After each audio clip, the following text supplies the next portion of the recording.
ประธานในการจุดเทียนถูปปูชาพระรัตนตรัยนะเอาปูล้ำจุดเทียนชนวนตั้งมั่นไว้ก่อนเนาะเอาละเนอสถาฮอนเนอน้อมจิตน้อมใจเนอเจริญขอเจิญท่านผอ.คงเฮนเฮาได้เป็นประธานในการจุดเทียนถูปปูชาพระรัตนตรัยทุกท่านประนมมือเด้อในเมื่อว่าท่านผอ.คงเฮนเฮาจุดเทียนถูปปูชาพระรัตนตรัยปิ้นติเรียบร้อยผู้ช่วยเกียนขันศีลหืออันตุลุงทากรรมนะเอาละเนาะเมื่อทุกอย่างเรียบร้อยปูจานว่าไปเลยมันลาแล้วไฟใหม่หลงเข่าต้มเต้นเหมือนขาเพื่อจะไปการกันอยู่เอาเลยนะเอาละเนาะตอนนี้ไปเนื้อสดาญาโยมดังหลายอีปอยแม่เขาต่างอกต่างใจกันนี่เอาแต่นะเอาจะได้อาราธนาศีลแล้วก็หับศีลกันเป็นลำดับต่อไปเนอะมะยังพันเตติสาลเนนะสหปัญจศีลานิยาจามะตุติยัมปิมะยังพันเตติสาลเนนะสหปัญจศีลานิยาจามะตติยัมปิมะยังพันเตติสาลเนนะสหปัญจศีลานิยาจามะนะโมตัสสะภะคะวะโตอะระหะโตสัมมาสัมพุทธัสสะนะโมตัสสะภะคะวะโตอะระหะโตสัมมาสัมพุทธัสสะนะโมตัสสะภะคะวะโตอะระหะโตสัมมาสัมพุทธัสสะพุทธังสรณังคัจฉามิธัมมังสรณังคัจฉามิสังฆังสรณังคัจฉามิตุติยัมปิพุทธังสรณังคัจฉามิตุติยัมปิธัมมังสรณังคัจฉามิตุติยัมปิสังฆังสรณังคัจฉามิตติยัมปิพุทธังสรณังคัจฉามิตติยัมปิธัมมังสรณังคัจฉามิตติยัมปิสังฆังสรณังคัจฉามิติสรณคัมมานังนิธิตังปานาติปาตาเวละมะเนสิกขาปะตังสมาธิยามิอะตินนาทานาเวละมะเนสิกขาปะตังสมาธิยามิกาเมสุมิจฉาจาลาเวละมะเนสิกขาปะตังสมาธิยามิมุสาวาทาเวละมะเนสิกขาปะตังสมาธิยามิสุราเมรยะมัชฌะปมาตฐานาเวละมะเนสิกขาปะตังสมาธิยามิอิมานิปัญจสิกขาปทานิสีเลนะสุขติงยันติสีเลนะโภคสัมปทาสีเลนะนิพุติงยันติตัสสมาสีลังวิโสทะเยสาธุสาธุสาธุเอาแล้วศรัทธาญาติโยมทั้งหลายตุลุงก็ปันศีลไปปินตีเรียบร้อยรักษาไว้ดีๆนะลงเด้อไปเสมันหาย ถ้ามันหายก่อมปิ้นยังเสาหน้าตุลุงก็มาปั้นแถมอันนั้นเนาะปินธรรมดา รักษาไว้ศีลเป็นอภรณ์ที่งดงามเนอะสดาถ้าไผมีศีลนี่นะผู้นั้นจะมีสุขมีความสุขตลอดปีตลอดวันตลอดเดินเนอะถ้าว่าเฮามีศีลเนี่ยอยู่ร้อนห้อนตุกเนอะสดาเนาะนะฉะนั้นมีศีลหาประดับจิตประดับใจไปนะเอาละตอนนี้ไปสดาญาติโยมทั้งหลายขอนิมนต์ตุลุงทาสวดอันนี้ครับเนาะสวดยังอ่ะก็สวดอันเนี้ยสวดนกยุงพญานกยุงทองได้กะเอาตอนนี้ไปจะได้สวดพญานกยุงทองเนอะลงเนอะพญานกยุงทองเนี่ยเปิ้นจะไปออกสอดลาหากินในเถินในป่านี่นะเปิ้นจะต้องสวดบทนี่เนอะสดาเนี่ยโมหปริตเนี่ยหรือว่าทำบทสวดอุตเตอเปเนี่ยนะตุลุงยะวาไปกันเนอะสดาเนี่ยอุเตตายัญจักขุมาเอกาลาชาหาลิสวันโนปาทาวิปาภาโสตังนามัสสามิหาลิสวันนังปาทาวิปาภาสังตยาสากุตาวิหาเลมุทิวาสังเยพระมัณนาเวตากุสัพพะธัมเมเตเมนะโมเตจามังปะลายันตุนามาตุพุทธานังนามาตุโพธิยานะโมวิมุตตานังนะโมวิมุตติยาอิมังโสปาริตังกัตวะโมโลจาลติเอสนาอเปตยัญจักขุมาเอกาลาชาหาลิสวันโนปัทวิปาภาโสตังนามัสสามิหาลิสวันนังปัทวิปาภาสัง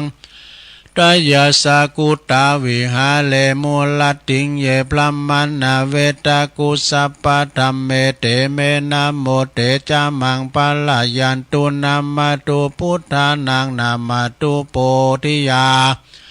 นะโมวิมุตตานังนะโมวิมุตติยาอิมังโสปาริตังกัตวะโมโลวาสัมมากัปปะยิติโมลปาลิตังเอาแล้ว สวดโมหปาลิตพญานกยุงทองจบลุงไปศรัทธาญาโยมทั้งหลายนะไปตีในตั้งใดก็ตามวันนี้ตลอดทั้งวันไปเนื้อไปไต่คืนไต่ลองเนื้อจะได้ก็ตามของเดินทางเขี้ยวคาดปลอดภัยนะบ่มีอุปสรรคอันใดจะรอดถึงจะไปติดต่อประสานงานต่างๆขอมีผลสำเร็จเนอะนะเดินทางเขี้ยวคาดปลอดภัยตอนนี้ไปจะไหวกุลโลมเนอะลงเนอะไหวกุลโลมเนี่ยกุลอย่างต่างๆมันมีกุลหมดอะนะเขามีกุลน้ำมีกุลแดดมีกุลฝุ่นมีกุลกูอย่างนะฉะนั้นเดี๋ยวว่าพร้อมกันไปเลยเนอะสาธุสาธุสาธุข้าขอยกมือ10 นิ้วขึ้นตั้งวางกิ้วไก่เก่าเกษาปูคาต่างหลายก็ขอนำมาสาการคุณพระปิตามี21คุณพระมันดามี12คุณพระแม่โพธิ์ศพมี39คุณพระพุทธเจ้า56คุณพระธรรมเจ้า38คุณพระสังฆเจ้า14คุณพระอาจารย์คุณอาจารย์10คุณกรรมฐาน8คุณไฟมี6คุณลมมี7คุณแม่พรณีมี21กุลพระคงคามี12กุลอัคระ33กุลศีล5มี11กุลศีล8มี12กุลอัคระ33กุลศีล5กุลศีล8มี12กุลศีล10มี21กุลจตุปาริสุทธศีลมี27กุลอัคระกุลอรหันตาคือมรรค4ผล4นิพพาน1รวมเป็น9กุลอาสาสาวาปัสสาสานิสาวาสาอาสากุลพระวิหาร84,000 หลังกุลพระมหาเจดีย์เจ้ามี84,000 ดวงภูคาต่างหลายก็ขออาราธนาคุณต่างหลายเหล่านี้จงได้มาเป็นสอยประดับสำหรับกายอันพระเสริฐเมื่อภูคาเจ้าต่างหลายได้ดับจิตเสียงชีวิตในสังขาร ปีใดเดือนใดวันใดยามใดคืนใดดังอันก็ดีผู้ข้าต่างหลายก็ขออาราธนาคุณเจ้าต่างหลายจงมาเปิดประตูพระนิพพานคือเวียงแก้วแก่ผู้ข้าต่างหลายแด่เดินนิพพานะ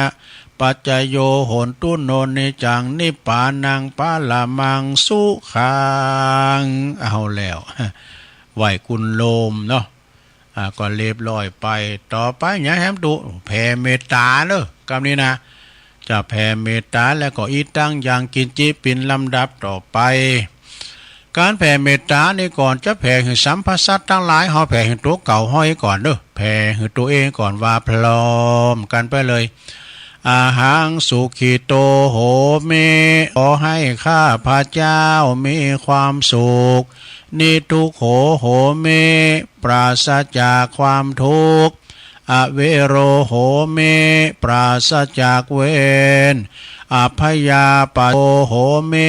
ปราศจากอุปสรรคอันตรายทั้งปวงอานิโคโหเมปราศจากความทุกข์กายทุกข์ใจสุขีอัตตานังปริหาราเมมีความสุขกายสุขใจรักษาตนให้พ้นจากทุกภัยทั้งสิ้นเถิดนี่ อันนี้เป็นแผ่เมตตานะเป็นแผ่เมตตาให้ตัวเองต่อไปแผ่เมตตาให้สัมภสัตทั้งหลายน้อยใหญ่เนอะนะว่าพร้อมกันไปเลยสัพเพสัตตาสัตว์ทั้งหลายที่เป็นเพื่อนทุกข์เกิดแก่เจ็บตายด้วยกันทั้งหมดทั้งสิ้นอเวราโหนตุจงเป็นสุขเป็นสุขเถิดอย่าได้มีเวรแก่กันและกันเลยอัพพยาปัชชาโหนตุจงเป็นสุขเป็นสุขเถิดอย่าได้เบียดเบียนซึ่งกันและกันเลยอนิคาโหนตุ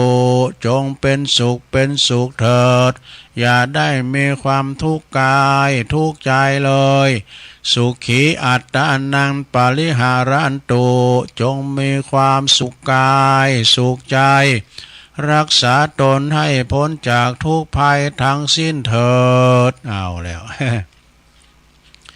อันนี้เป็นอันกำแผ่เมตตาเด้อเนาะ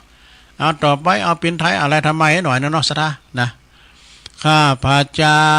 ขอตั้งจิตอุทิศผลบุญกุศลนี้ไปให้ไพศาลถึงบิดามารดาครูอาจารย์ทั้งลูกหลานญาติมิตรสนิทกันคนเคยรักเคยชังแต่ครั้งไหนขอให้ได้ในกุศลผลของฉันทั้งเจ้ากรรมนายเวรเทพเทวันขอให้ท่านได้กุศลผลนี้เถิด เอาแล้วสัทธาญาโยมทั้งหลายนะการที่ว่าเฮาได้วากรรมต่างๆเนาะตั้งแต่โยงเข้าบาตรกรรมสังต่างๆทั้งหลายเนี่ยสัทธาญาโยมมันเป็นการที่ว่าย้อนความจำเขาด้วยเนาะต่อไปเอาเป็นเมืองกรรมนะสัทธาเอาเป็นเมืองคือจะได้สวดแผ่เมตตาเนอะแบบปื้นเมืองเนอะอย่างกินจีนะเอาเกมน้ำยาด้วยเนอะ ในอันนี้นะอิตังตานากัมมังเนปานาปัจจโยโหนตุนโนเนจังอิตังศีลากัมมังนิปานาปัจจโยโหนตุนโนเนจังอิตังภาวนากัมมังนิปานาปัจจโยโหนตุนโนเนจังยังกินเจกุสลังกาตาปังกัมมังสเปเฮกาเตเฮกาตังปุญญังโนอนุโมตันตุสุนันตุโพนโตเยเตวะอัสสมิงฐานเนอาติกาตาติกายุกาสัตตาหนตุสัพพสัตตาสุขีอัตตานังปาลิหาลันตุมาตาปิตาสุขีตาหนตุตุขาปัมมุนจันตุสัพเพยาติกาสุขีตาหนตุตุขาปัมมุนจันตุ สัพเพอัญญาติกาสุขิตาโหนตุทุกขาปัมมุญจันตุสัพเพปิสาสัพเพยาขาสัพเพเปตาสุขิตาโหนตุทุกขาปัมมุญจันตุสัพเพนาคาตาสุขิตาโหนตุทุกขาปัมมุญจันตุสัพเพเทวาสุขิตาโหนตุทุกขาปัมมุญจันตุสัพเพอาจาริยุปัจจายาสุขิตาโหนตุทุกขา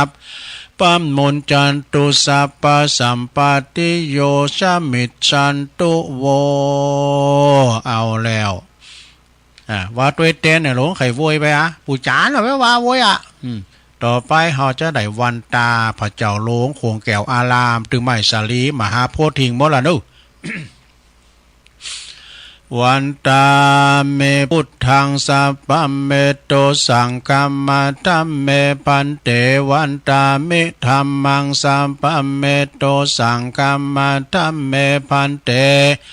วันตามิสังฆังสัพพังเมโตสังฆัมมะธัมเมปันเตวันตามิกาลูอุปจาจาริเยสัพพังเมโตสังฆัมมะธัมเมปันเตวันตามิกัมมัฏฐานังสัพพังเมโตสังฆัมมะธัมเมปันเตวันตามิอารัมเมปัตตสิมายังสัพพังเมโตสังฆัมมะธัมเมปันเตวันตามิเจติยังสัพพังสัมปัฏฐานเนสุมปลเดนติตาสลิลาธาตุมหาติงพุทธรูปังสักกังสัตตนาคโลเก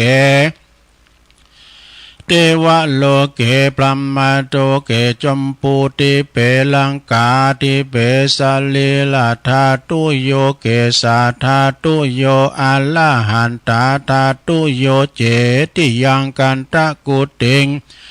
จตุรสีติสาหัสติตัมมะกันเตสัพเพตังปาตาเจติยังอาหังวันทาเมสัพพโสอาวันตาลงจบไปแล้วต่อไปบินหน้ามาดังครูบาอาจารย์เมตุลุงทาปินเก้า เอาจะได้สูมากาลวะครูบาอาจารย์เนอหมอปลุงเนอว่าวันตาหน่อยพร้อมกันไปเลยวันตามิปันเตสาปังอัมปัลลาตังกัมมาธัมเมปันเตมายากาตังปุญญังสามินาอนุโมดิตาปังสามินากาตังปุญญังไมหังตาตาปังสาธุสาธุอนุโมทาเมจัตตาโลธรรมาวัฏันติอายุวันโนสุขังปลังสาธุสาธุสาธุ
ธาญาติโยมทั้งหลายเนาะตัวลุงก็ทำกิจกรรมจบลงไปแล้วก็โลดพักเบรกพักครึ่งก็ลุกเตียวไปเตียวมายกย้ายค่ายตีนั่งมึนลำไปก็เจ็บเอวยืดเส้นยืดสายให้หน่อยเนาะไปปฏิบัติธุระโสนโตแล้วก็มานั่งอู่นั่งจ้ากันต่อในโมงที่สองเนอะขณะนี้ท่านทั้งหลายก็กำลังฟังรายการเสียงธรรมแสงทองชงแรกชงต่อไปก็จะเป็นห้าเดือนเวลา5 โมงเนาะก็ดำเนินรายการโดยตุลุงยองมานังอู่นางจ้าตั้งแต่ตี3มาประเด็นนี้ก็ตี4ปลายมานี่5 นาทีแล้วเนอะสถาลุกกันพองแล้วก้าลุกมา1เข้าเป่าไฟทำหุงหาอาหารทำสำหรับกับเขานะแล้วก็ปฏิบัติการงานการต่อไปการไผการมั่นไปวันนี้พรำว่าปินวันโกนเนอะวันเสาร์วันนี้นะปินวันโกน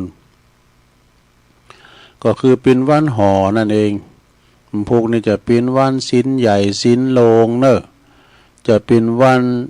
เดิน8 ปิ้งนะเดิน8 ปิ้งและเป็นวันสำคัญต่างพระพุทธศาสนาของเฮาโดยเป็นวันวิสาขบูชาวันวิสาขบูชาในตังองค์การสหประชาชาติเปิดประกาศรับรองหรือว่าประกาศยกย่องว่าเป็นวันสำคัญสากลของโลกนี่เป็นวันสำคัญของโลกกันนะวันผูกเนี่ยนะสดาประเด็นนี้ก็สำคัญอยู่นะส่งเสริมสัปดาห์ส่งเสริมพระพุทธศาสนาเป็นวันประสูติตรัสรู้แล้วก็เสด็จดับขันธปรินิพพานขององค์พระสัมมาสัมพุทธเจ้าเนาะวันนี้เปิ้นก็จะเตี้ยวขึ้นดอยกันเด้อลงเนาะไปวัดจิตวัดใจวัดกำลังแข้งกำลังขาวัดเตี้ยวขึ้นไปได้5 กิโลปลายอะเหิมใจกะหลายเรื่องนะกันเนาะเป็น10 กิโลมันก็เปิ้นสั่งหาเดินนี่ก็หาเดินปลายสั่งต่างขึ้นดอยสุเทพนะครูบาเจ้าศรีวิจัยแล้วก็เตียวขึ้นดอยการพักตอนบ่ายแต่ท่านพระมหาสมชาชาตะปัญโยนักเดินธุดงค์ธรรมญาตานี่แข่งทองแต่เดียวนั่นนี่นักปั่นนักเดินนองเล็กให้หนอเพิ่นจะเตี้ยวขึ้นตอนเจ้านะไปแล้วก็จะปีกมาแล้วก็จะมาพำนักจำวัดอยู่ที่วัดพระธาตุดอยน้อยผูกก็จะมาจ่วยการจ่วยงานวัดพระธาตุดอยน้อยเดี๋ยวขออนุโมทนาบุญกับท่านพระมหาสมชาติเด้อศรัทธาญาติโยมทั้งหลายวันพุธนี่ก็เป็นวันพระวันศีลช่วงที่2ในตัวลุงก็ตั้งอกตั้งใจจะเตดน้ำเตดทำปินมรดกทำกรรมปืนเมืองเฮาเนอะเจ้ากรรมนายเวรอันนี้ก็จะได้เตดน้ำเตดทำเป็นมรดกทำกันต่อไปเนอะมันก็ทำนี่ก็ยาวพองกุมาพองก็สูมาอภัยเนอะก็มีเจ้าภาพก็เจริญปอนขอบคุณกับโยมกนกพิชัยนาล้านนาพันปุ่นปนอยู่หอยงูในอำเภอฝางวันเนอะแจ้งความจำนงมาว่าจะขอต้านนำต้านทำอันนี้อุทิศบุญกุศลแผ่พายย้ายบุญไปหาบรรพชนบรรพบุรุษปู่ย่าตาโทแล้วก็เจ้ากรรมในเวรตัวอีหรอกก็ขออนุโมทนากับโยมกนกพิชัยนาพร้อมโดยคณะศรัทธาหมู่เฮาเจ้าขาดทั้งหลายก็ปิ้นเจ้าภาพโลมเหมือนกันหมดแล้วเนาะ ได้ฟังก็ขอเฮือนอานิสงส์แห่งการเตดนี่ก็ได้รับอานิสงส์เหมือนกันโมนสัพพะทานังธรรมะทานังชินาติฟังไปกึดไปตามกระแสธรรมกันต่อไป เอาละนอต่อไปจะตีจะกอยตีไปก่อนปอจานนั้นอายมาลาธนาธรรมกรรมนิปปา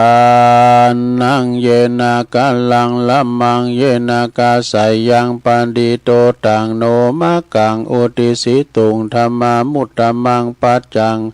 อาลาตนังกะโลมาฟังไปก่อนรับไปในโลงเนอคำเจ้ากรรมนายเวรนะโมตัสสะภะคะวะโตอะระหะโตสัมมาสัมพุทธัสสะกัมมังสเตภาวิสติติสัทธาโวโดลาโสตุจานะสัพปุริสตังหลายเท่าแก่ยิ่งใจเด็กขาอ่อนน้อยเมใจชื่นจ้อยเจยบานยกมือปาสานไว้สาใส่กาวมากันอดเอามากปวงลวงลายตั้งเท่าแก่ยิ่งใจนั่งใหญ่เป็นทอยป้อนนานป้อนน้อยปู่ย่าเอาอามูลสัทธากันนาปากันมาพ้อมนามานั่งทอมท่าดาฟังปุณธาวาจานังยังคำสอนโอวาทเจือนักปราชญ์สัพพัญญูตนเป็นครูโลกไตรจีบอกไว้เรื่องบาปบุญกรรมฟังแล้วจำจือไว้เอาเป็นแค่ไตส่องน้ำตาหายมัวฟางมืดบอดจักเอาตัวตนตัวลอดอาบายอย่านับได้อย่านับฟังได้ฟังเป่าดูอุจจาระเล่าควรทำจักเป็นปาปกรรมปายนากรรมตอบตาตัวไปเกิดมาชาติใดหูลึงเป็นคนสึงตึงบ้าบายฟังเลี้ยวใส่ก้นไกเอาแก่นเอาสารเกิดปัญญายานเข้าใจแจ่มแจงอุกฎหูกฎแห่งบุญกรรมการกาตามเป็นมูลเหตุพระพุทธเจ้าเตสนาตั้งแต่อเนกาชาติก่อนจุงพักผ่อนฟังไปบ่อยาจะและนาสาตุนจันนาสัทธาต่างหลายเฮ้ยมวลหมู่อันปากันมาอันปากันเกิดมาอยู่ใต้ลุ่มฟ้าโลกโลกาพร้อมสัมปาสัตตาตัวนาตุกต่ำจ้าตุกโจรเจ้ากรรมได้เวรจำแนกเหือพิษแผกบ่เหมือนกันพระจอมตามเทศไว้กรรมถอยไหลตัวติดตามเลวและสามป่านิดกรรมขีดเส้นบันดาลพระองค์ครานกล่าวไว้ว่ากรรมมังสัตเตพระวิสาติกรรมลิขิตจำแนกว่าจิตแตกต่างกันรูปร่างผิวพรรณสูงต่ำแดงขาวกรรมดำมอยสุขเลิศลอยล้นฟ้าทุกความนาจมดินโซหากินวิตหลังขาดนากรรมบาปกาลาวีบางพ่องก่อมั่งมุนมีตุ้นเต้าเหลือลายบ่ยากไหลอาบจนกรรมพระจนตอบสายกรรมขอไล่เบียดเบียนคุยทรัพย์สินมีก็มาสิบหายหมดเสียงบางพ้องหน้าหมองหมดเมียงลำบากยากจน กุศลกรรมบันดลบุญหนุนเตือมาตุมเขาของเงินทองไหลมาลุ่มใจใจชื่นเจยบานบุญกินบุญตานามาปะมาปังก่อนกียาจักจุงจีนำมาพ่อแม่ศรัทธาเคยได้หูได้หานอยู่กันถึงวันก่อหูทันกันบ่จังบ่อย่างนั่นแหละนากรรมตากรรมมัตตายากรรมเป็นทายาทสืบเชื้อชาติติดต่อกันมาปิตามมันดาสืบสร้างดังเก่าอ้างว่าในจาดกเรื่องว่า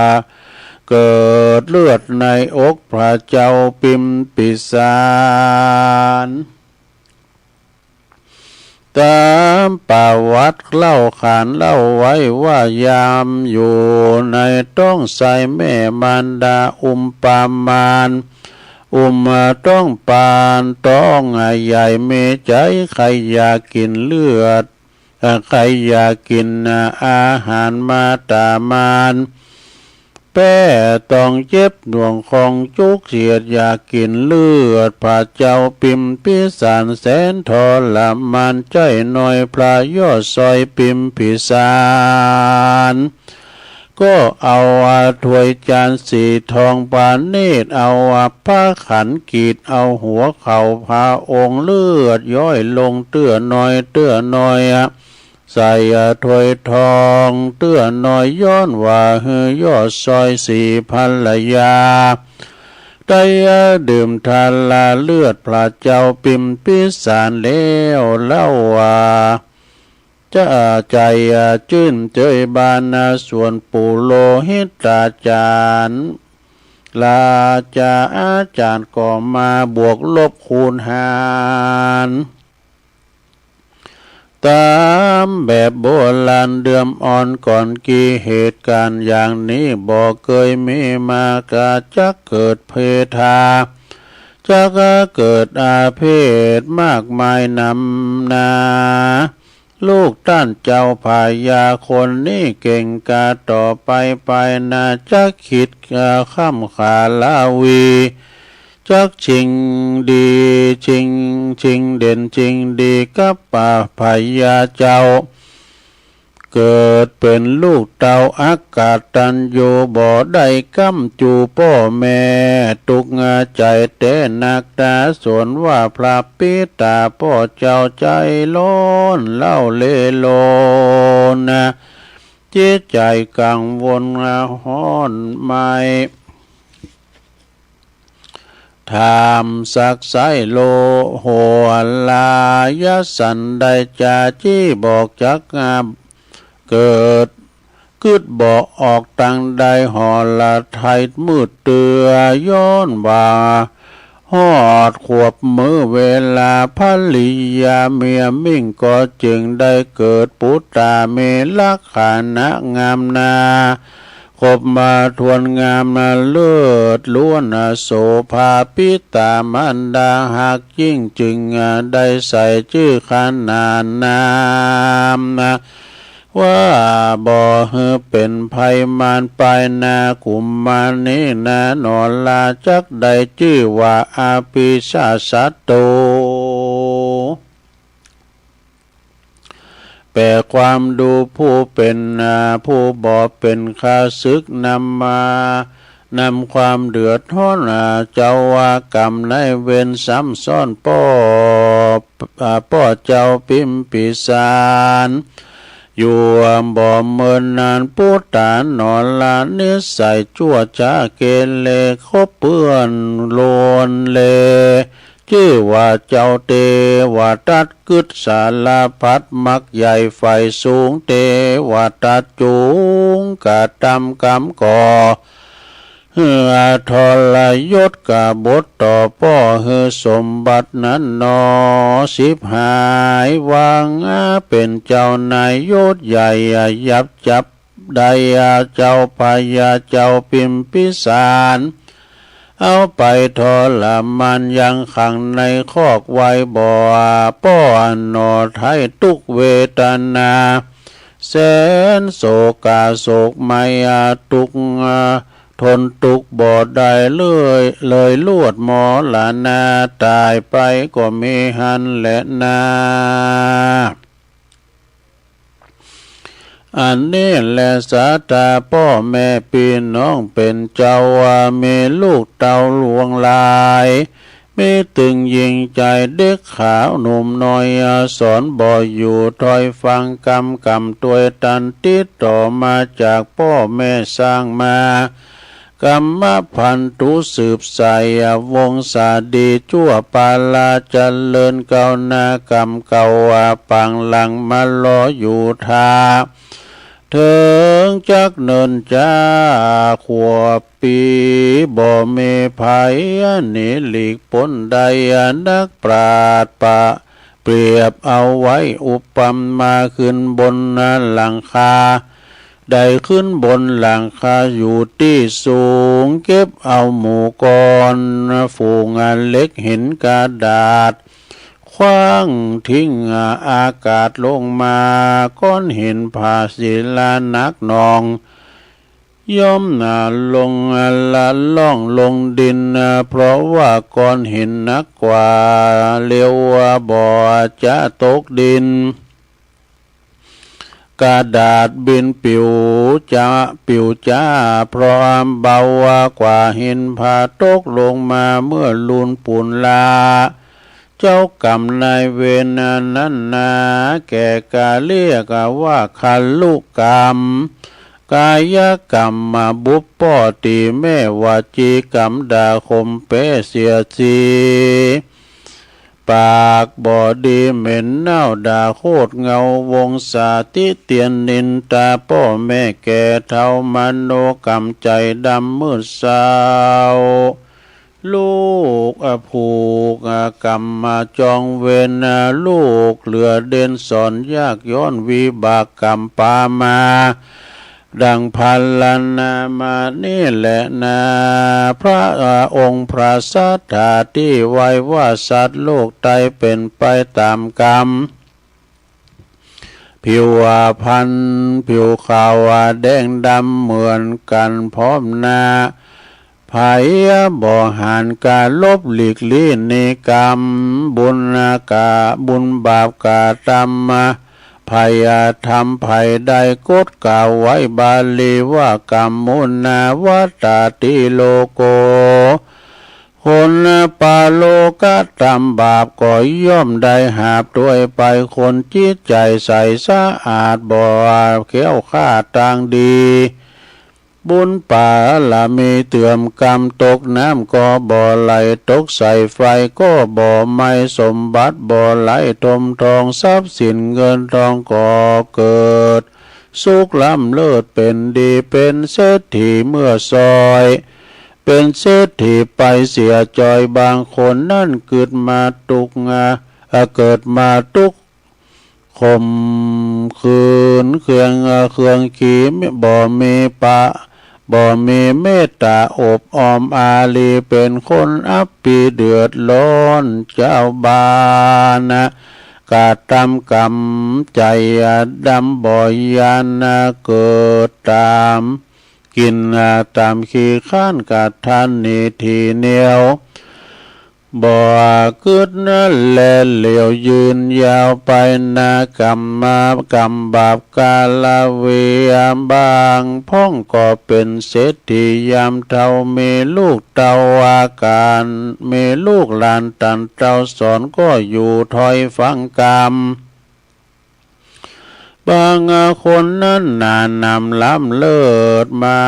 เอากำเนิดเลิศด้วยมาเอากำนันเลิศด้วยวิชามีปัญญาฉลาดเป็นนักปราชญ์เรียนสูงมีเพื่อนฝูงวงวานแวดล้อมคนโอบอ้อมอารีมีเกียรติมียศชื่อเสียงดี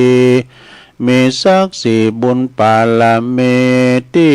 เคยได้สร้างบ่ได้ลบล้างสูญหายบางพ้องก็มีเข้าของหลายพอกินใจจ่ายหูจักแบ่งบายเตตานาใจชื่นเจยบานผ่องแผ้วในพระแก้วเจ้าลัตนาสามดวงพระพุทธพระธรรมพระสงฆ์คุณอันใหญ่หลวงวิเศ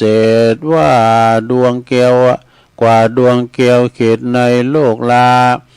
บางคนนั่นต่ำจะตุกผานหากินยากการรับจ้างมอกปอบ่วิดว่างและง่ายจิตใจย้อนฝักใฝ่แฝงใฝ่มีศรัทธาใครเฮือตานทำบุญกุศลหนุนปางก่อนบุญส่งย้อนมาจู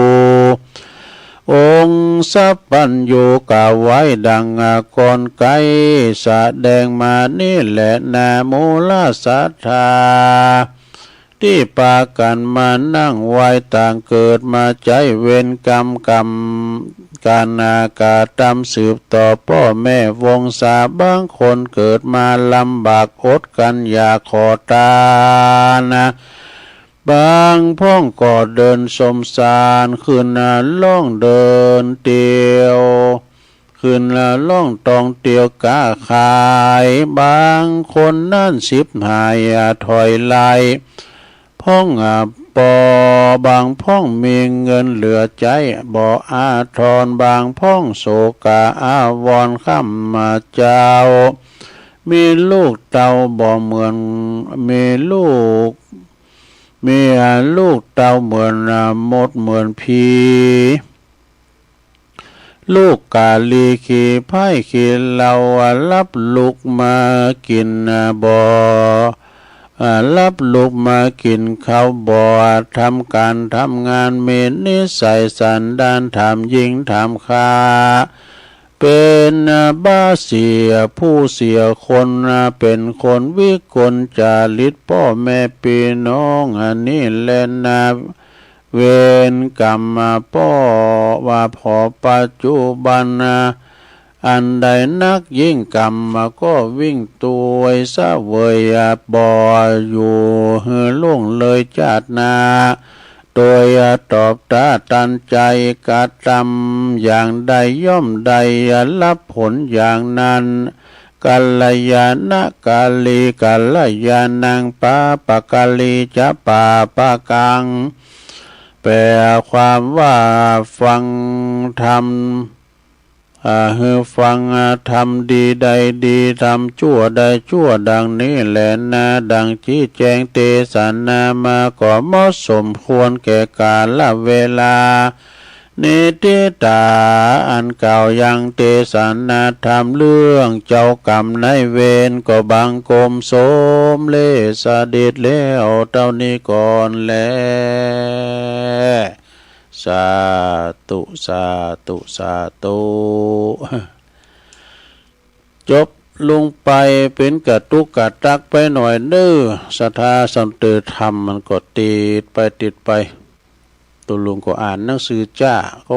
พยายามติดจนจบแล้วนี่นะต่อไปก็จะได้ปันป้อนเด้อวันนี้ก็อนุโมทนาครับโยมกนกพิชัยนาพร้อมครอบครัวลูกหลานจากห้วยงูในเมืองฝางบนเนื้อล้านนาพันปิ่นเจ้าภาพ พร้อมกับศรัทธาเฮาเจ้าขาดตั้งหลายโมดเนื้อถึงมดถึงเสียงขอให้อยู่ดีมีสุขมีอายุหมันควันยืนมีโจกมีใจมีสุขภาพพลานามัยสมบูรณ์แข็งแรงเนื้อเหมือนกันจูผู้จูคนมีความโจกดีมีใจเจริญไปโดยจตุรพิษและพรใจเหอมีอายุวันนะสุขภาละนั่นจงจักมีเตี้ยงแต่ดีหลีอิจิตังปฏิตังตุมหังคิปะเมวะสมิจตุสเปปุเรนตุสังกปาจันโทปนาลโสยะถามณิโจติละโสยะถาสัพพิติโยวิวัจจันตุสัพพะโลโกวินาศตุมาเตภวัตวันตรายโยสุขีติคายุโกภวะ อภิวาตานาสีริสนิจังวุธาปจายโนจัตตาโลธรรมาวาทันติอายุวันโนสุขังปะลางเอาแล้วเอาป้อนกันไปเป็นตีเรียบร้อย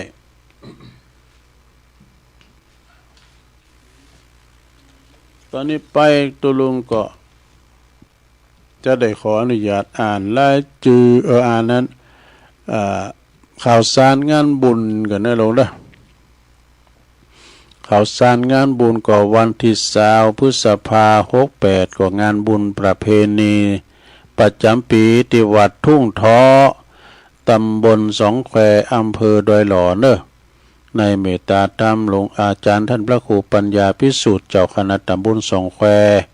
พร้อมด้วยคณะศรัทธาปอหน่อยปอนั้นปอจานลำวัดเด้อไปจุมกินจุมตานกันทำบุญกันวันที่20 พฤษภาที่โคงแก้วอารามของวัดทุ่งทอเนอะวันที่26 พฤษภาคม 68นี่ก็วัดใหม่มีโชคหอมบุญเนอะปูนป่าไม้แดงดอยสะเก็ดเพิ่นจะมีงานทำบุญประเพณีประจำปีเนอะในเมตตาธรรมหลวงปู่มันนิถาวโลประธานในการคือสร้างหางแปลงวัดวาอารามแล้วก็จะแปลงห้องน้ำแล้วตีปดตุกฉะนั้นวันที่26เนอะศรัทธาพระจะไปเปิดโรงทานออกโรงทานไปหับสังฆาไปรวมทำบุญก็เจิญได้เนอะ26 พฤษภาคม 68นาที่วัดใหม่มีโชคหอมบุญเนอะป่าไม้แดงดอยสะเก็ดนะก็ไปกินไปทานกันงานต่อไปวันที่15 ถึง 19ก็งานบุญประเพณีประจำปีของอำเภอป่าซางณที่วัดพระพุทธบาทตากผ้าเนอะก็จะมีทรงน้ำพระทานลอยพระบาทเนอะปู่ว่าเพิ่นมาเปิดงานกันเนอะแล้วก็ไปกินไปทานไปลมทรงน้ำกันเนอะที่วัดพระพุทธบาทตากผ้าตั้งแต่15 ถึง 15 ถึง 19เนาะที่วัดพระพุทธบาทตากผ้า25 ถึง 27 พฤษภาคมก็งานใส่ขันดอกปูชาเสาอินทขินเนอะที่วัดอินทขินป่าซางก็จะมีวันที่25 26 27เนอะพฤษภาคมนี่นะก็ไปกินไปทานไปรวมบุญกุศลด้วยกันนะที่วัดอินทขินดังนั้นนี่ก็ในวันที่วันที่นี่เนอะศรัทธาญาติโยมวันที่30มันจะได้เลงกันนั่นปิยะเนาะศรัทธาวัดดงนิมิตน้ำดิบน้อยอำเภอป่าซางในเมตตาบารมีธรรมอาจารย์ท่านเจ้าอธิการพิเชษสิริพัทโทตุปิเศษเนี่ยเป็นปิ้นเจ้าคณะตำบลน้ำดิบเนอะตุปีเอ็มก็พร้อมโดยคณะศรัทธาประหลงวัฒนาปันวาลีปหลงโอนเขาผู้จอยสทอบตเนาะเพิ่นจะมีงานเนอะประเพณีงานบุญประเพณีทรงน้ำพระธาตุพระบรมสารีริกธาตุแล้วก็ประเพณีบวงสรวงปอบานโดยเนอะงานนี้คุณหลายเนอะศรัทธาเนอะก็ไปกินไปทานกันที่วัดดงนิมิตน้ำดิบน้อยก็เพิ่นจะมีแผวแข่งกองโลงนี่มีย้อนยุคโชมิเกอร์แล้วก็มีซอพันนีแม่แตงด้วยเนอะมาซอนะถึงทีมงานของเปิ่นนะแล้วจะมีมัชชาของแม่บ้านด้วยกันเนาะเพิ่นมีกุปปีนะจากนั้นก็ไปกินไปทานกันเนอะวัดดงนิมิตน้ำดิบน้อยพอเลงสายเขาก็กล้าเนี่ยเนาะพูดตั้งปีนั้นน้อมเขาปีนั้นซักปอชานเขาในหลายทันพอเสียวไส้เขาพอเสียวซับพอเล่งท้าเขากันนี่สวนศักดิ์นันพนัทเขาเนี่ยโอ้คนหลายตัวลุงก็ไปอยู่เนอะปีนี้นะก็กำหนดการทำบุญสัตตมวานอันนี้อาจารย์ท่านพระมหาวิษณุจารุธรรมโมปนละสังขารไปตั้งแต่วันที่2เนอะพฤษภาเนาะโดยโลกลมปัจจุบันทันด่วนไผหู้ก็ช็อกกันหมดช็อกโลกเนอะเปิ้นออกรายการอยู่ดุ่มได้นะตุลุงก็ติดตามฟังห่างไป 2-3 วันท่านมหาเมนาเยี่ยมมาออกรายการเนี่ยเป็นว่าผมสบาย ไปเสี่ยงบุญในที่โรงพยาบาลโอ้เป็นดีอินดูแล้วก็เสียดายบุคลากรอันสำคัญเป็นตุเจ้าในตำนานเหมือนกันเด้อนี่นะมาจากป่าจากดอยปุ่นนะอมก้อยปุ่นนะอันนี้เป็นว่าเป็นเรียกว่าช้างเผือกในไพรจ้างเผือกในป่านะอาจารย์ธรรมหาเนี่ยทบเป็นภาพปฏิบัติชอบทำตุนเนี่ยไปอยู่มาหมดนะเคยมาพำนักจำวัดสาตีวัดพระพุทธบาทตักผ้าสุวรรณวิหารเนี่ยครับท่านอาจารย์เขินคำ3 วัดสากันนะเป็นว่าการไพ่ผ่านท่านมหาเขินเนี่ยโทษเข้มแข็งเนอะเหนียวแน่นจากหันก็ไปอยู่ดอยสุเทพจนได้มาปิ้นตุหลงสมปานเจ้าวัด7 ลินนะถ้าไปกินแป้ตานที่หาที่นี่เพิ่นมีรถตู้รูปปลาศรัทธาญาติโยมแม่ครูเขาเนี่ยก็ไปเนาะกศนเนี่ยไปกินแป้ตานแม่คำโพธาแม่จันเพ่นคำโพธาเขาเนี่ยนะปีนาน7 สีนี่ปีนาน7 สีนี่เป็นปินมคานายกที่วัด7 ลินเนี่ยเป็นอนิจจังทุกขังอนัตตาเนี่ยเป็นธรรมดาเนาะเกิดแก่เจ็บตายเป็นธรรมดาแต่ว่าเปิ้นไปโวยวันอายุ54ก็แต่นะสะดาดูนี่รับราชการก็จะได้เลื่อนยศอยู่นะถึง60เนี่ยนะก็ขอน้อมอาลัยให้ครับท่านมหาไปสู่สุคติโลกสวรรค์แล้วก็วันที่เปิ้นจะเปิดศพวันที่13ไปถึงวันที่17 พฤษภาแล้วก็วันที่18นี่เปิ้นจะทำบุญสัตตมวานปิศพเนอะเปิ้นจะปิศพวันที่18 พฤษภาแล้วก็คณะพระสงฆ์นักจัดรายการโดยการนำของพระครูอภิวัฒนวิกรมพร้อมด้วยพระนักจัดรายการแล้วก็ศรัทธาญาติโยมทั้งหลายจะไปทำบุญในวันที่15เด้อ15ตอนบ่ายโมงเป็นต้นไปก็ไปเด้อไปมันเด้อนะศรัทธาตีวัด7 ลินเด้อตีวัด7 ลินก็ขอประกาศแจ้งบอกให้ศรัทธาญาติโยมทั้งหลายพระนักจัดรายการทั้งหลายทุกท่านเด้อไปแสดงความอาลัยแล้วก็ไปปิ้นเจ้าภาพรวมทำบุญที่วัด7 ลินในวันที่15เวลาบ่ายโมงเป็นต้นไป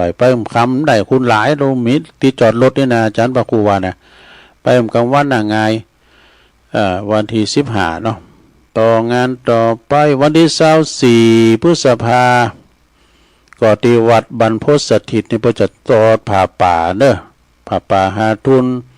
โรงเรียนขนาดเล็กได้เมตตาท่านอาจารย์ท่านพระมหานพดลสุวรรณสุวรรณเมธีเปิ้นก็ครับท่านมหาสมชาติชาตปัญโยพร้อมด้วยคณะศรัทธาเพื่อจะตอดผ่าป่าเด้อ24 พฤษภานะที่วัดบรรพตสถิตลำปางพุ่นเนาะและวันที่19 พฤษภานี่กับวันอายุวัฒนมงคลของหลวงปู่ครูบาดอยเนอะวัดมอนจอมผอพุ่นนะ19 พฤษภากันเนาะจะเต็ดกันรายงานพอเนอะต่อจากหันนี่ก็มีศรัทธาญาติโยมทั้งหลายมีแถมหลายวัดอยู่นะอันนี้ก็วัดตาดหมื่นเนอะวัดเชิงดอยวัดตาดหมื่นนี่เพิ่นก็จะมีงานวันที่13-14เหมือนกันเด้อพฤษภานะประสงค์น้ำพระธาตุงานประจำปีเด้อที่วัดดอยวัดเชิงดอยตาดหมื่นอำเภอจอมทองก็ไปกินไปตาลกันเด้อไปเปิดโรงตาลกันจังก็จะกันได้แล้วก็วัดท่าลุกวังปลาสร้อยอันนี้ในวันที่เก่าเลี้ยวไปแล้วกันเนาะเลี้ยวว่าแล้วเนาะ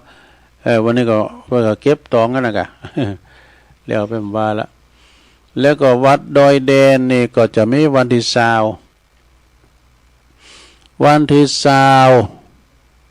เดือนนั้นเนี่ยกะเดือนพฤษภาเนี่ยนะก็จะเป็นงานทำบุญถวายทานฉลองสมโภชวิหารแล้วก็โบสถแล้วก็โรงฉันพัฒทานเพลแล้วก็งานประเพณีทรงน้ำพระธาตุด้วยในวันที่20 พฤษภาในเวลา9 โมงเป็นต้นไปนะท่านพระอธิการสุทัศน์ธนัญชโยตุลุงเด้อเปิ้นก็ฝากประกาศมาเจ้าอาวาสเนาะวัดดอยแดนเด้อ วัดห่วงเป้านี่ก็จะมีการต้านปล่อยหลงสมโพธิศาลาเรือนนอนเพราะในวันที่15เด้อ15พฤษภาก็ไปกินไปตานกันเน้อที่วัดห่วงเป้านะอันนี้แล้วก็วันที่11เนอะวันพุธเนี่ยกับวันนี้พอจะเตี้ยวขึ้นดอยกันเนี่ยวัดพระธาตุดอยสุเทพแล้วก็หลายวัดโดยซะนะบ่ว่าจะเป็นวัดพระธาตุดอยสุเทพอันนี้มีแต่เฮิงเมื่อนานแหละนะพอจะเตี้ยวขึ้นดอยปุ๊บโตคนเป็นปั้นเป็นร้อยนะซะนะคนเป็นหลายวะหมูอิดหมูอ่อนหมูมอยกันมันเตี้ยวกันหลายนะอู่กันไปมันก็หายมอยไป มีโฮงทานจนสุดตั้งโรงทานนำก้ามสังกานี่พองก็บดโตปิกมาก็ปะแจงที่ก็มีนะเป็นการส่งเสริมการออกกำลังกายเด้อเนาะตัวหอยคูบานะเตียวขึ้นดอยตัวหอยคูบานะวันที่11น่ะก็ตอนแรงกับเพิ่นเริ่มเตียวกันแล้วเพิ่นก็จะถากันนะเตียวไผเตียวมันการไผนี่ก็เอายาหอมยาลุมไปตัว เวลานี่ก็เอายาพาราไปตัวกินยาพารากันไว้ก่อนกันเนาะแก่เจ็บแข้งเจ็บขาวันที่11พฤษภาก็มีหลายตีเป็นวันวิสาขบูชานะอย่างตุลุงวาเนาะวันวิสาขบูชาโลกหมดโรมใจธรรมดาเนอะวันที่11นี่นะเปิ้นกับวัดเกตกะลามเด้อเนอะแต่วัดเกตกะลามก็ในตำบลวัดเกตอำเภอเมืองเชียงใหม่เนี่ยก็ขอเชิญรวมทำบุญประเพณีส่งน้ำพระธาตุเหมือนกันนะประเพณีของเปิ้นก็เริ่มเวลา9:30เป็นต้นไปเนอะวันที่11นะ9:30นั้นก็พระสงฆ์ท่านนั้นก็เปิ้นจะได้จำเริญพระพุทธมนต์สวดมนต์แล้วก็จะได้ส่งน้ำพระธาตุตลอดวันเนอะตลอดวันแล้วก็ตอนแรงมาบ่ายตอนแรงมา 19:00 นก็จะมีพระธรรมเทศนาจะมีการเทศน์1กันเนอะสถาเนอะเสร็จจากการเทศน์ไว้เอาปอนแล้วเนาะแล้วเขาก็ไปเตนรอพระธาตุเจดีย์เนอะรอพระธาตุเจดีย์แล้วก็ได้จีทุบจีเตียนเรียบร้อยก็ขออนุโมทนาเนาะวัดเกตกาลามในเมตตาธรรมหลวงพ่อพระครูสันติเจติยากรเนอะคนดอยนกยุงแล้วก็มีทำหลายวัดเนอะวัดหลวงเวงหลับปูนวัดพระธาตุลิปุนชัยเปิ้นก็จะมีวันดีเขามีมาหลายวันละหาวันหาคืนเนาะถึงวันนี้ก็เปิ้นก็อดด้วยฮะนะแต่วันนี้เปิ้นจะเดินขบวนกันอยู่กะเปิ้นก็จะมีทรงน้ำพระธาตุวัดพระธาตุลิปุนชัยโดยเมตตาบารมีธรรมในพระเดชพระคุณท่านเจ้าคุณพระเทพรัตนนายกเจ้าคณะจังหวัดละปูดเป็นปิ้นประธานจะมีขบวนกันแหมหลายอย่างเนาะวัดหลวงเวียงละปูนก่อนนี้กันเอาไปหลวงเวียงละปูนก็ดีนะเฮ็ดหอบมีขายแล้วนำก่อนนะฝุ่นมันดีเนาะมีเฮ็ดหอบขายแล้วพระบาทตากผ้าก็นี่หวยปันจอยก็เนี่ยปุถโรหวยปันจอยนี่ขาวโจโลเฮ็ดหอบนี่มันรักนะก็เวลามันออกที่แจงสลาเนาะโตคุณหลุ่มกันซื่อนะก็เดินมันก็จางหายไปมันค่ายตีเนาะมันค่ายตีในเฮ็ดหอบ แล้วมันไปเกิดมามันไปเปิดหาน้ำจุดเลยนะคนเก่านั่นเนาะเปิดน้ำจุดนะก็เดี๋ยวก็หลุ่มมาได้เทคนิคเขาไม่กล้านี่มันจะธรรมดาเด้อมันมาปิ้งก็ซ้อมนะเฮ็ดหอบเนี่ยโอ้เงินหมุนขนาดแหละเดี๋ยวนี้ถ้าว่าเฮ็ดหอบไทยนี่ลิตร400ปลายการเฮ็ดหอบเขมรนี่200-300 เฮ็ดหอบเก่าก็มีเด้อพอน่าจะชื่อนะลองแงะพอก่อนในมันขาวก็มันดำแต่ก็เฮ็ดปีแล้วใกล้เนาะที่วัดหลวงเวียงละปูนตุยนะวันพุธนี้นะแล้วก็มาสายไต่ก็จะมีวัดศพเตี้ยนะในเมตตาธรรมหลวงปอเจ้าคณะตำบุญเนอะวัดศพเตี้ยนี่มีแต่หึงเมื่อนานวัดพุทธนิมิตในเมตตาธรรมในเมตตาบารมีธรรมหลวงปอพระครูอินทยานะหลังสีที่ปรึกษาเจ้าคณะอำเภอจอมทองเนอะเจ้าอาวาสวัดพุ พุทธนิมิตโดยนะเปิ้นก็มีกุฏิวัดพุทธนิมิตเนี่ยเปิ้นมีคงเฮนตุพระหันเด้อซะท่าโจบกันไปละไปหลายหลุนละนะแล้วก็เปิ้นก็มีพันเนรหลายด้วยนะแล้วไปเปิดโรงทานกับสังก็เจิญกันได้เนาะแล้วก็ดูเหมือนว่าที่ไหนเนี่ยว่าเพิ่นบอกมานะเพิ่นก็มีวันเดียวกันนะลืมไปแล้วไม่ได้จดไว้ที่วัดสังก่อนนี่เอาวัดพระธาตุน้อยก่อนเนาะเดี๋ยวตกหลุนไปก่อนโรหนาวกะประกาศกับวัดเปิ้นนี่ประกาศวัดตัววัดพระธาตุน้อยก็วันนี้วันผูกเด้อวันนี้เปิ้นก็จะเริ่มโหวัดกันมาพองละนะสัปดาห์เปิ้นก็จะมีโฮงทานมาวันนี้นะเริ่มวันนี้ละว่าก็ตั้งโต๊ะตั้งเต้นกันตั้งละตั้งท้าว่าพินทาว่าแล้วนะว่าเนี่ยขอบคุณตุปีบอลเด้อวัดหนองลั่วป่าพันเนรมาแปลงดอกแปลงโดก็เรียบร้อยไปละนะวันพุธนี้ก็จะมีสืบจัตตาโลงโดยตอนเจ้าทำบุญทักษิณานุปทานใส่บาตรกันตอนเจ้าก็มีคณะสงฆ์ประกอบมา30แล้วก็กินข้าวง่ายเวลาสักประมาณ9 โมงปลายก็แถม20 กว่ารูปเนาะแต่จะมีเมตตาเจริญพระพุทธมนต์สืบจัตตาโลงกันนะจะสืบจัตตาโลงกันโดยท่านพลตำรวจเอก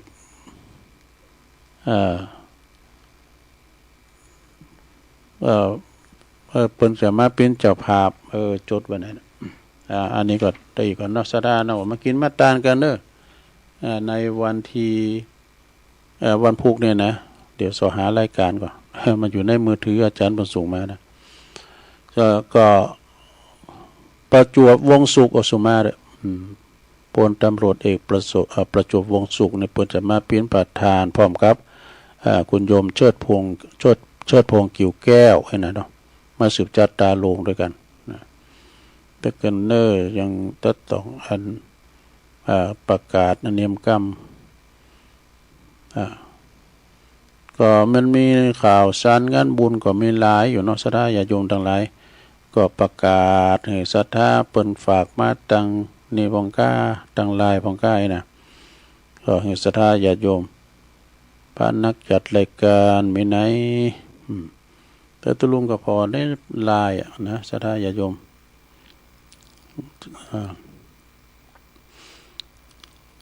แล้วก็วันบุธนี่มะแรงนี่ก็ขอล่ารายการกันในโลกเนอะเอาว่าผลยการก้อนอดมาจัดรายการก่อมปึ้งกันเนาะจะขึ้นเวลาให้กับสถานีก่อนเพราะว่าแต่บุธนี่ก็เปิ้นก็จะมากันหลายเปิ้นก็จะมากันอันนี้ก็เรื่องนิมนต์แล้วก็เชิญประชุมเข้าประชุมลงประชุมเรียนพระสงฆ์นักจัดรายการเผยแผ่ธรรมแล้วก็ผู้จัดการรายการวิทยุสถานีวิทยุคืนธรรมะทุกคืนเครือข่ายคืนสีขาวด้วยเนื่องจากกิจกรรมเครือข่ายคืนสีขาวเนี่ยเปิ้นก็จะมีการหล่อเตนวาษาได้ดำเนินมาต่อเนื่องเนอะเป็นประจำปีนี้เป็นปีที่18แล้วเนอะเป็นปีที่18แล้วนะก็จะกำหนดการมีกิจกรรมณที่วัดแม่ห้องไคร้นะอำเภอดอยสะเก็ดจังหวัดเชียงใหม่เปิดเป็นการกิจกรรมที่ว่ามีความเรียบร้อยกันไปก็จะแล้วก็บรรลุวัตถุประสงค์จึงกราบเรียนนิมนต์อาจารย์พระนักจัดรายการเผยแผ่สถานีวิทยุทุกคืนทุกแห่งเครือข่ายคืนสีขาวโดยตลอดถึงผู้จัดรายการวิทยุฝ่ายฆราวาสโดยเนอได้รวมเข้าประชุมกันเนอปรึกษาหารือแสดงความคิดเห็นในกำหนดการแนวทางการทำงานในวันอาทิตย์ที่25 พฤษภาคมเนอจะปรึกษาหารือการประชุมกันที่วัดแม่ห้องไคร้เวลาบ่ายโมงเป็นต้นไปนะที่วัดแม่ห้องไคร้อำเภอดอยสะเก็ดเปิ้นก็วงเล็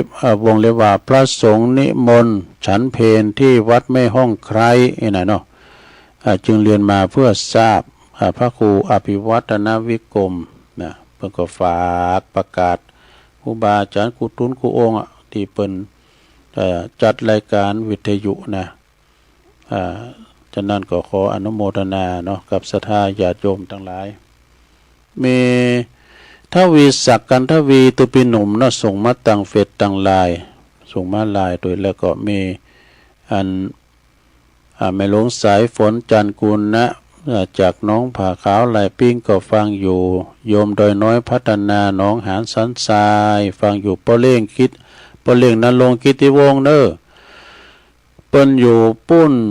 ไม่อายบุญนะเสียนตุนมือฟังอยู่ครับโอ้ยงยุทธมณีวันจากบ่อแห้วลำปางฟังอยู่บุญส่งจากลำปางไหวสาขำเดินนิกรชายน้อยหนองล่องหนึ่งก็ฟังอยู่เอาตุปีลงเนื้อวัดทุ่งพึ่งตรงทุ่งหัวช้างทุ่งช้างจังหวัดน่านบนเนอตุปีเจ้าหมูเดียวกันแม่แดงอัมพรจากเต็นดอกไม้เนอแล้วก็มีแม่ชีกันทนีสายยะเนอจากเวียงป่าเป่ายมยุพินหอมมาลาปีน้อยฟังจากหนาสารกลางสัจเจนดีเนอร์นะพระครูสุจินธรรมานุวัตตุปิชาจากวัดปัตตาเนอไหวสานะครับเนอแล้วก็มีโยมกนกพิชัยนาโยมกนกพิชัยนานี่เป็นอยู่หวยงูในเนอร้านนานาพันฝางกุนะเจริญปอนกันลุงเลินพรหมมาแบนมาอนิสาลาตอกสินเด้อฟังชัดเจนดีดูแม่อาลีจากตุนเปาสันกำแป้งฟังอยู่แม่สิรินทิพย์บุญเลิศก็ยังฟังอยู่นะต้องขอขอบคุณเนอกุเซงกุไซเอาละเนาะศรัทธาญาติโยมแต่ลุงก็จะเปิดสายหนาไม้ตักตายเปลี่ยนบรรยากาศเนาะแฮมอันในซอฮัมป้าในที่คืนประกาศนะเจริญปอนโอ้ยอาจารย์ชื่นใจโฆษกรัฐบาลศาสนาพุทธครับเก่งเนาะจนเนาะครับครับยังลมอยู่อาจารย์โซนไปทั้งหมดลมก็หมดเรื่องเนาะประกาศข่าวสารงานบุญเนาะเป็นการกระตุ้นการทำบุญประมาณ10 นาทีนะเนี่ยครับผมครับขอบคุณหลวงพ่อครับหลวงพ่อกฤษจากพุทธอุทยานปังโมเจงดาวบนนี้นะเจริญปอนเจ้าไหว้สาเจ้าวันภูกระนอวันวิสาขะขอเว้นงดละกินปลาสักวันขอโจรพี่น้องมาล่างต้องกันเศษเป็นสักวันงดกินกับเขามาลองกินเจกินผักของเจ้าเป็นกุศลเฮายิ่งนักไว้ชีวิตเขาเหล่าทรัพย์ที่หักจะลดบาปใดโดยตรงกินผักกินไม้จะได้อานิสงส์โรคภัยลดลงบ่เจ็บป่วยไข้สารคอมะเร็งกระเพาะลำไส้จักสูดปะในหรือจินเฮากินลำแต่ไปลิ้นคืนแล้วก็สิ้นความลำขอโจรพี่น้องกินผักประจำเพื่อลดบาปเพื่อลดการทำบาปกรรมตัวเจ้าสุขภาพดีบ่มีหมองเศร้าเนื้อโตเบาพี่น้องยายหน่อยอูมาทำมาลึกต้องเงินบ่ถูกต้องกำไดขอสู่มาตึพี่น้องทั้งหลายสายใจลุดไปทักใจเนื้อเจ้ากำยองวรรณกรรมกำว่าหำเนื้อเจ้าภาษาไทยแปลว่าฟั่มหรือว่าอธิบายเนื้อเจ้าไว้สาเจ้าเจริญปอนไปสาครับตุลุงปอนนั้นเนาะครับจำแล้วฟังครับเป็นแก่จับงูแล้วครับรู้เลยเป็นดีไม่บางทีเขาไม่รู้สิที่เดิมครับชัดเจนนี่เนาะครับมีอย่างลบอย่างคนนี่ครับยินดีวันนั้นเนอฟังไปเรื่อยๆธรรมะธรรมโออันตัวเราทำใส่นะครับเราทำก้องกันคนที่ใจมันจะเดินงูเดินดินเรารู้เนาะมาละจะเล่นปอสาธุ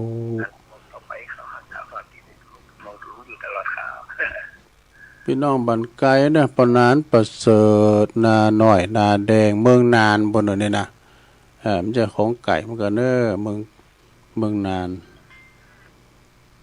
เจริญปอนฟังอยู่เนอจากลำปางเจ้าบันไหลน้น้อยอุตุนีเจ้าลำปางก็มาแล้วชัดเจนเลยเนาะตัวลงเนอนี่แหละดีหน่อยเจ้า เจ้า เมืองฝางยังมาเตอเจริญปอน ตั้งแต่ครับ โอ้ปอธนาดา ครับผมฟังจากเจ้าครับ โอ้ชัดเจนเลยเนาะ ครับผมเป็นกำลังใจให้คุณลุงตลอดเวลาเลยครับ โอ้ยินดีปอธนาเด้อ ครับผมใบชาครับ โคงเป้าหมู่สีเนอะนี่นะโคงเป้าหมู่สีก็จะร้องมากะวัดโคงเป้าเป็นวัดเดียวปุ๊บไม่ร้ายหมู่นะซะได้เนอะโคงเป้านี่นะก็จะมีหลายหมู่บ้านวัดเพิ่นก็ย้ายลุงเคยไปช่วยงานที่ครูบาตือก็ได้ที่เป็นมรณภาพนะครูบาตือก็นะอันพี่นันทีมก็บ้านนั่นกันเนาะพี่นันทีมได้พี่นันทีมบอกไฟอ่ะ เปิ้นลิ้นบอกไฟกันน่ะก่อนเปิ้นเป็นตุเจ้าอยู่นี่ดูที่น้องหอกเลยโดดพี่นันทีมน่ะเด็กนี่เพิ่นก็เป็นนานไปละอยู่กึดสร้างห่างแปลงต้วยเสริมบารมีตุปีวัดให้หลายปีกันหลายภาษากันพี่นันทีมน่ะทำซ้ายนะ0899555656เจริญปอนเจริญปอน เจ้าไว้แต่เจ้า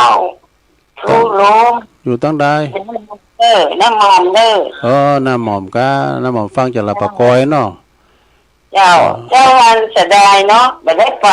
อันชาติอ่ะได้หันถ้าอาจารย์สมชาติอ่ะไม่ได้ไป เบื่อเปิดมานอนเนี่ยกะมันเตียวดอยมานอนด้วยกันเนี่ย นักการบรรลุอ่ะ แล้วปีนหยังก็อันฟังอยู่ตั้งบาทนึงกับมาหาจะถ่ายทอดด้วยกัน เจ้า ยินดีน้ำหม่อมเสียดายแต่ เป็นหยังเจ้าสาธุสาธุ น้องไปอยู่เนาะน้องเขาเนาะ ยินดีน้ำหม่อมจากเราปะกอยละปะกอยเนี่ยประกอบแป้งวิหารเนี่ยท่านสมุแสวงสุจิโตนะตั้งปกกับนั่นบัตรปกกับนั่นเนาะปกกับนั่นแม่เขาเปิ้นนั้นแปลงวิหารใหญ่อาจารย์ประสิทธิ์เปิ้นมาช่วยสร้างด้วยเจริญปอน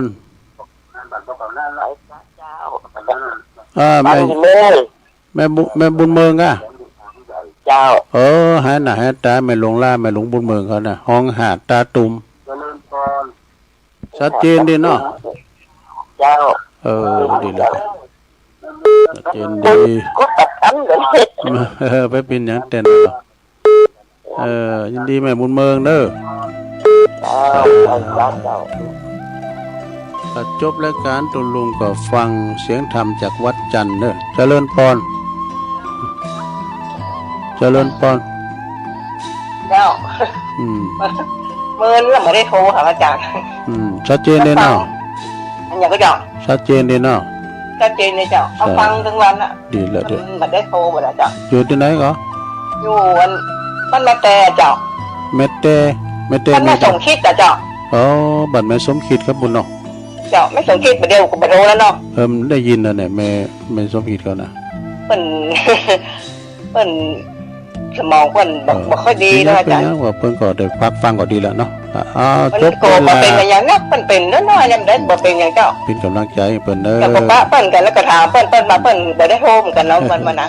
แล้วก็กล้าถามนะ จบเวลาพอดีก็ขอยอบอย่างเดียวกันเด้อแม่เด้อ เจ้าเหมือนกันเจ้า สาธุแอมก้าวก็พูดบักกันว่าวันพัดศุกร์เสาร์หน้าบ่เริ่มแรงบึ้มได้ออกเด้อ6 โมงถึง 2 ทุ่มนี่ก็ขอคืนเวลาก่อนเพราะว่าจับงานตัวเก่าได้จัตตาโลธรรมาวัฏันติอายุวันโนสุขังปะลัง